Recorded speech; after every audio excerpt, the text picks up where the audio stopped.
When we use the term scientifically proven to describe Prevennia, we're saying that the many years of research and government-backed studies have led sequentially to the development of the product. Prevennia has over 500 peer-reviewed studies that have been published in many prestigious and reputable scientific journals by the lead authors, Dr. Rogan and Dr. Cavalieri. But let's talk about the value of the peer review process and its place in the scientific process. The scientific process is all about asking questions and testing possible answers in a way that reduces the impact of the observers and delivers results in the form of data, rather than opinion. The researchers then take this data and draw conclusions. Was I right or wrong? Did I see something unusual, or was it as expected? This experiment then leads to the next experiment, and so forth. The science community has a system for assessing the quality of research before it is published, and this is called peer review.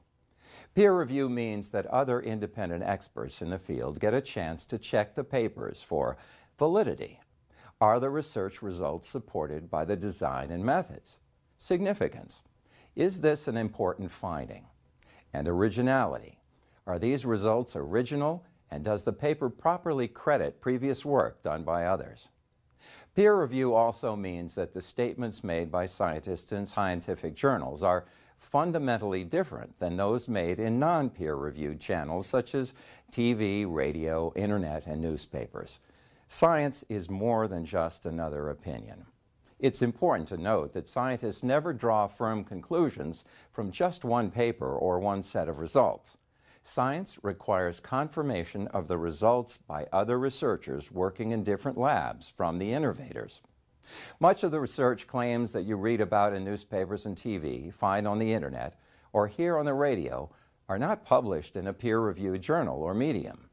Many of these new findings of wonder cures and new dangers turn out to be overblown extrapolation of incomplete or flawed research. Unpublished research is of no use to anyone because it receives no scrutiny, and no one gets to see how it was actually done. The most important questions you need answered are, has the work been replicated by other researchers? And if not, why not? And is it peer-reviewed? If not, why not? So back to Prevennia. Has the work been replicated by other laboratories, or is it all from the Epley Cancer Center at the University of Nebraska? Yes. The work on estrogen metabolism yielding the first steps to DNA mutation has been corroborated and replicated by many other labs. The work on using antioxidants to block the formation of estrogen DNA adducts has been corroborated by the lab at the University of Kansas. Has the research been published in reputable peer-reviewed journals? Yes. The work has appeared in a large number of scientific journals after peer review.